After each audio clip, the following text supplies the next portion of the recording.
What is up, Sleep Tribe? Welcome to a brand new episode of the Healthy Sleep Revolution podcast. I am your host, Dr. Meghna Dassani. Today, I wanted to talk about sleep apnea and sleep disordered breathing in infants. How can you identify and how is it treated in your babies? Now, we know we've talked about this in the past. Sleep apnea is a condition, it's a medical condition that is characterized by pauses in breathing during sleep. That is when that person stops breathing for 10 seconds or longer. And this happens multiple times throughout the night, all through the night. The more common knowledge is that, or that people are aware of, is that it happens in adults. Yes, most commonly associated with adults, but infants, children, toddlers, teenagers, they can all have it. We estimate that about 1 to 5% of children actually have some form of sleep disordered breathing. Number of infants, we don't know. It's still a new world that the world of medicine is exploring. And as I like to call it, it's the Wild West out there. We're still trying to figure things out as to how many have it. How can we raise awareness? How can we get the word out? How can we empower moms to actually have these conversations with their providers? Now, sleep apnea in infants can be a cause, right? It's a huge concern if you do notice your child stopping breathing. Scary as it is as a new parent, be it a mom or a dad, you're overwhelmed with everything that's happened with the changes in your life. You now have a new human being that relies on you and is unable to speak or tell you how they're feeling. But we also know that it can lead to various health issues if we don't address it, if we don't treat it. Once we know how to identify the signs, in which I'm hoping to give everybody more clarity on this episode today, it becomes a lot easier to take the next steps, to find the providers, to know what questions to ask and how to move ahead with this. The first things first, the question arises is, what causes it? What causes sleep apnea in infants? Now, as with anything else, there can be various causes, but some of the most common contributing factors are structural abnormalities, right? Anatomical issues that can obstruct normal breathing during sleep. This could be because of a small jaw. This could be because of a tongue that doesn't have space inside the jaw, a large tongue, a child that has a cleft palate, or a child that has a smaller upper airway or larynx. Those are very common conditions where you can see structural abnormalities contributing to sleep issues in these kids. The next one is premature birth. We know that infants that are born prematurely may have underdeveloped respiratory systems. And this just increases their susceptibility to having sleep apnea, to developing sleep apnea. Another important one, which I think is we need to be very cognizant of this, is secondhand smoke. Children and infants can very well develop sleep disordered breathing, sleep apnea from being exposed to secondhand smoke. So if you are a smoker, if you have a family member that is a smoker, if you're out and about with your child, it would be wise to be careful of minimizing exposure to that secondhand smoke. Then there's also neurological conditions and disorders like Down syndrome or cerebral palsy or congenital central hypoventilation syndrome, CCHS, right? Congenital, they're born with it. Central hypoventilation, that can affect the brain's control over breathing, and it can also contribute to sleep apnea. So what are the signs and symptoms that you should look for or that can help you identify sleep apnea in infants? Again, like I said earlier, this can be a bit challenging because new parents were overwhelmed as it is with so much going on, our bodies healing. There's been a very welcome but huge disruption to everyday life. And add to it, this little baby cannot communicate with us. Yes, they can cry, but that's about it.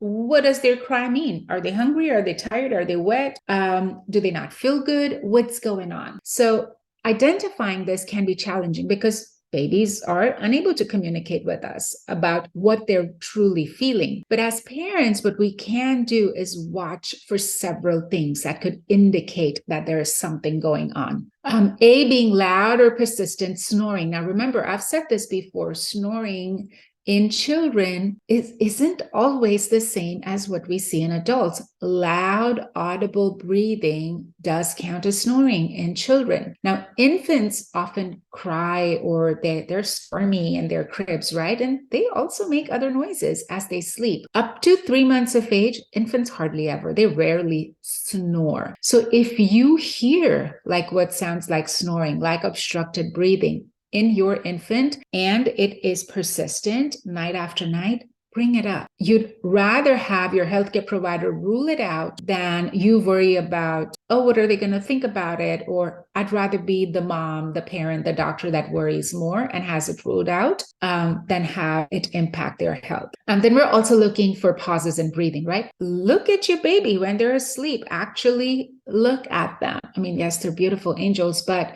we are looking for pauses in their breathing. Are they actually stopping breathing? Are they choking or gasping for breath? What I call, are they coming up for air? We know these are symptoms that could indicate some form of sleep issues, sleep apnea in these infants. Restless sleep is a huge one. We've talked about this with our older children as well, but infants too with sleep apnea often have restless sleep. They are, tossing, turning, moving around, frequently changing positions. They just can't seem to get comfortable. Let's start to connect the dots for these kids. Then when you have an infant with poor weight gain, because sleep apnea can interfere with the infant's ability to feed properly. Do they have a tongue tie that's contributing to it? Is there failure to thrive? Is there poor weight gain? Is there slow growth? Is their pediatrician concerned about this during their well check visits? Communicate the other points with the MDs, with their pediatricians, to see if anything might add up to where that might be a concern. Then there's also excessive daytime sleepiness. Yes, we know infants sleep a lot, but if your infant is one that is excessively sleepy during the day, despite having slept throughout the night, or just doesn't have the alertness, it could be due to that interrupted sleep that is caused by sleep apnea. So keep your mommy and or daddy spidey senses on alert and see if anything seems out of the ordinary.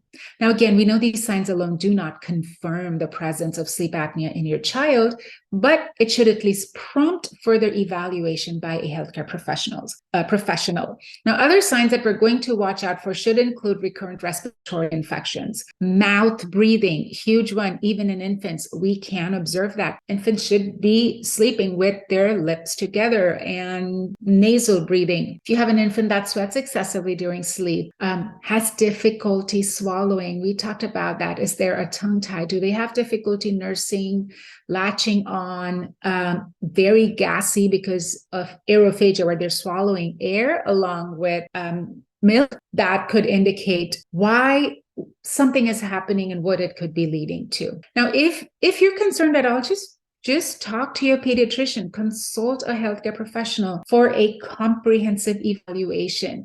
A thorough examination is needed. Sometimes tests might be needed too. And even in infants, sometimes they need an overnight sleep study if their MD is concerned with what they're noticing and what you're reporting. We know that overnight sleep study in the lab, the PSG, right, the polysomnograph, can show brain activity, their heart rate, their oxygen levels, their breathing patterns. All of those are able to provide a more detailed picture. And then the question arises, well, doc, what can I do if my child actually has it?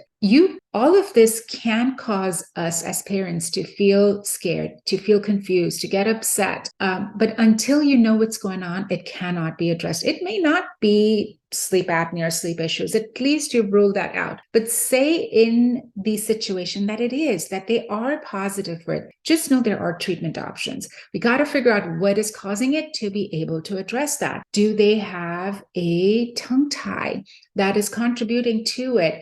Well, you know that child probably has trouble latching on, has trouble nursing, has trouble feeding. Well, maybe they need a frenectomy. Sometimes that infant, and we had a child in the practice, a 1 month old that was brought in by mom, that ended up needing a CPAP to help them breathe. If that's what they need, hey, oxygen trumps everything. That's what they need until other treatment modalities can be introduced when they're a little bit older. Changing their sleep environment, sometimes elevating the head of the crib to ensure that they're comfortable, maintaining that sleep schedule, creating a quiet and soothing sleep environment, white noise machines, a lot of skin-to-skin contact with your baby, making your baby feel safe.